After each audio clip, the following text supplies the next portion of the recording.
Bonjour, bienvenue à Culture du Royaume, ici Régent Cloutier.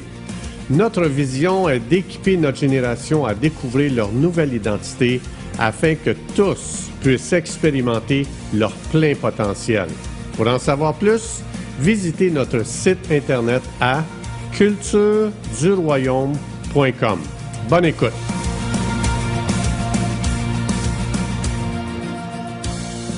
Bonjour, aujourd'hui on va continuer cette petite méditation sur le psaume 91, donc je vais continuer. On avait déjà vu le verset 1. Il ne faut pas oublier que le but de Culture du Royaume, c'est d'équiper les gens pour justement les temps de défi qu'on vit présentement ou n'importe quelle situation.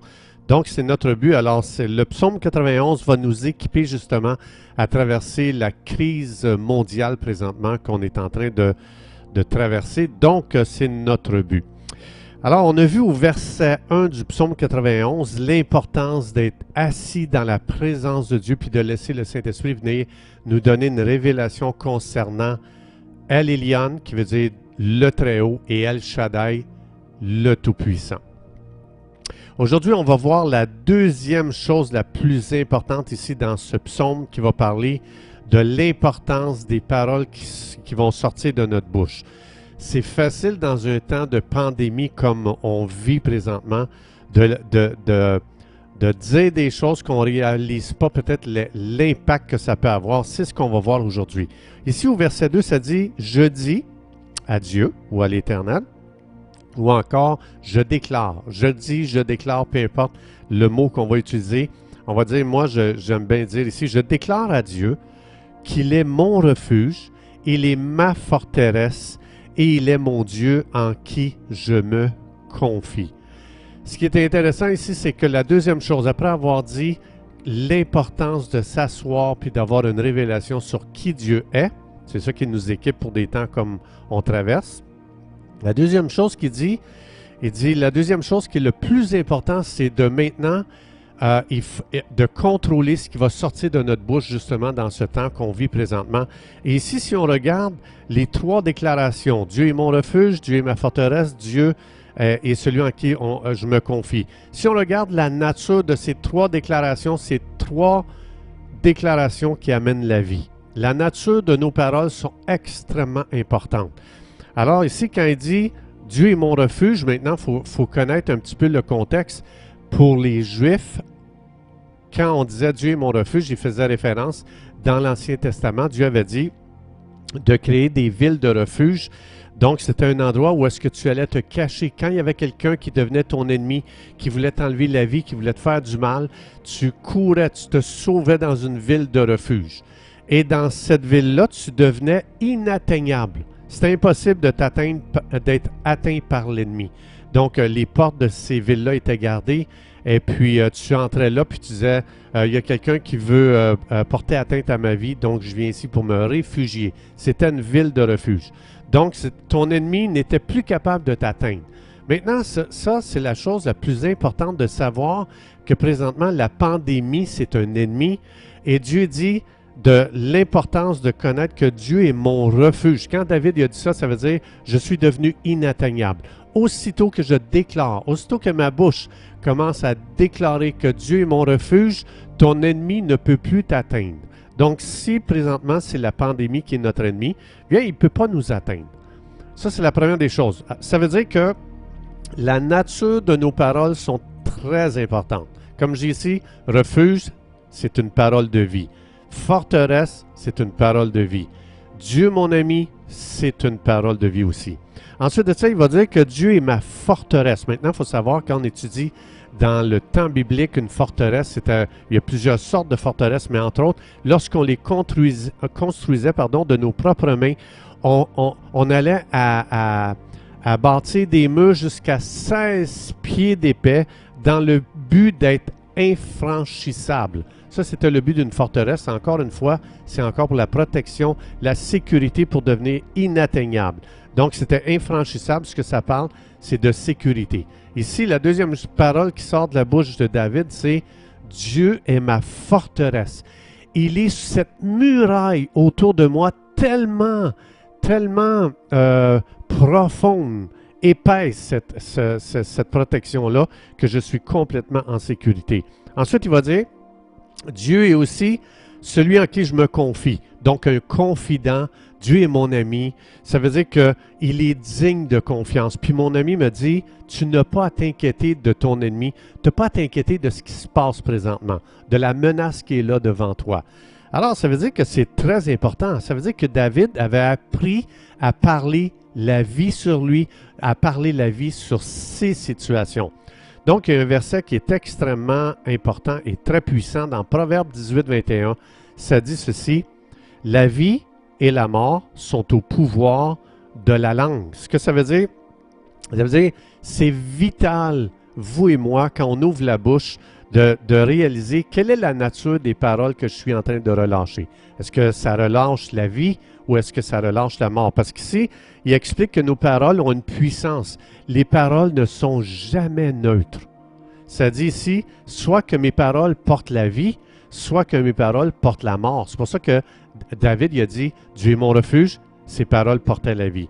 Dieu est ma forteresse, ses paroles portaient la vie. Dieu est mon confident, mon ami en qui je me confie, ça porte encore la vie.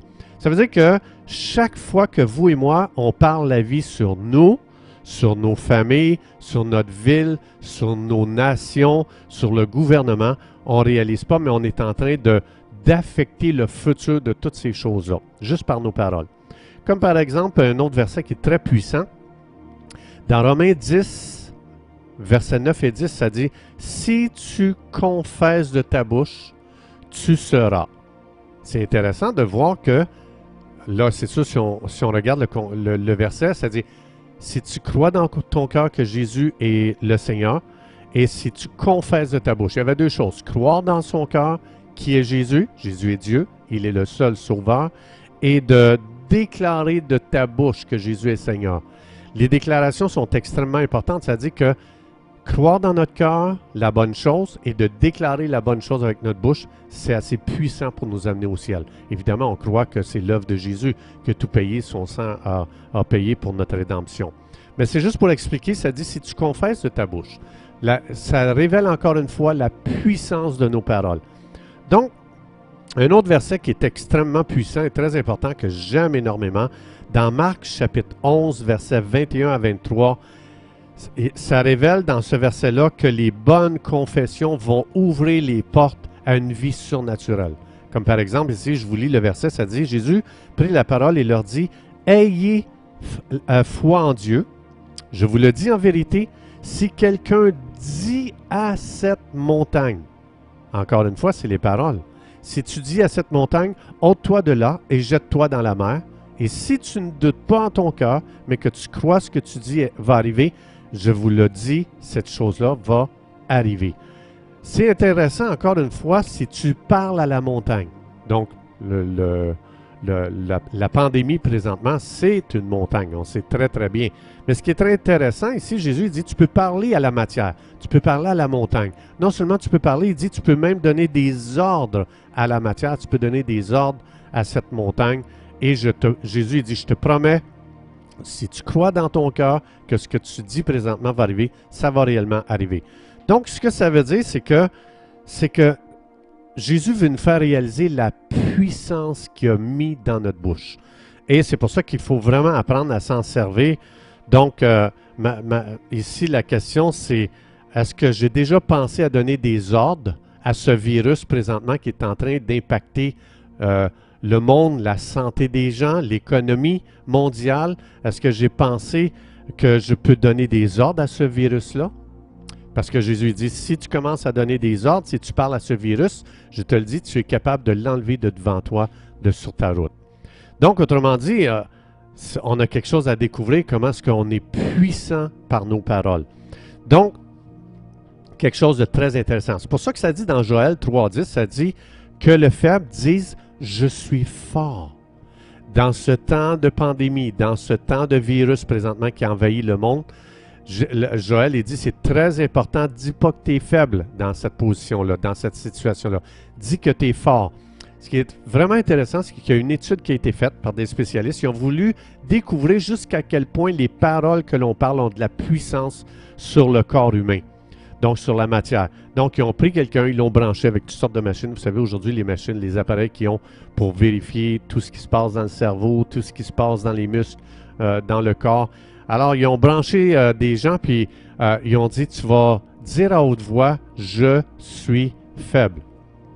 Tu vas dire ça, je suis faible, je suis faible. Et ils ont réalisé que quand la personne disait ça, quand la personne déclarait ça, toutes les parties de son corps ont commencé à se préparer, à se positionner pour devenir de plus en plus faible. C'est quand même intéressant, les découvertes qu'on a faites. Même chose, donc, ce que ça veut dire, c'est que qu'est-ce qui sort de notre bouche dans ce temps de pandémie? Est-ce que c'est le psaume 91 ou bien « Ah, je vais peut-être être atteint, je suis faible, présentement, mon système immunitaire il est faible, je vais peut-être attraper ce virus-là. » Vos paroles ont un très grand rôle à jouer dans ce qui va se passer dans votre avenir. Donc, c'est un temps maintenant, pour moi en tout cas, de déclarer le psaume 91. Moi, je le déclare sur moi, je le déclare sur ma famille, je le déclare sur notre nation, je le déclare présentement sur notre génération. Alors, puisque ça dit dans Proverbe 21-18, pardon, puisque ça dit que la vie et la mort sont au pouvoir de la langue, de tes paroles. C'est pour ça que je dois me demander, qu'est-ce que je suis en train de dire? Est-ce que ça réconforte les gens qui sont autour de moi? Est-ce que ça me réconforte moi? Est-ce que ça me donne de l'espoir ou ça enlève l'espoir? Donc, moi, je veux lancer un défi à tous ceux qui entendent présentement cette pensée du jour. Je veux qu'on devienne conscient que ça, c'est un temps idéal que Dieu permet présentement pour qu'on puisse faire travailler notre bouche en notre faveur. C'est pour ça que c'est important, moi, la Bible, je l'aime, je l'étudie, je la médite continuellement, je suis en amour avec la parole de Dieu. Mais moi, ce que je veux dire aujourd'hui, c'est que c'est un temps que je peux faire travailler ma bouche en ma faveur, donc de prendre le temps de déclarer la vie aujourd'hui, de déclarer la protection, de déclarer la santé, de déclarer la guérison, la sécurité, qu'on va trouver des solutions divines, de déclarer la victoire sur ce qui se passe présentement. Donc, tout ça, c'est la vie. Donc, Proverbe 21-18, un verset très important à se souvenir dans un temps dans lequel on vit présentement. Merci d'avoir été des nôtres et à la prochaine.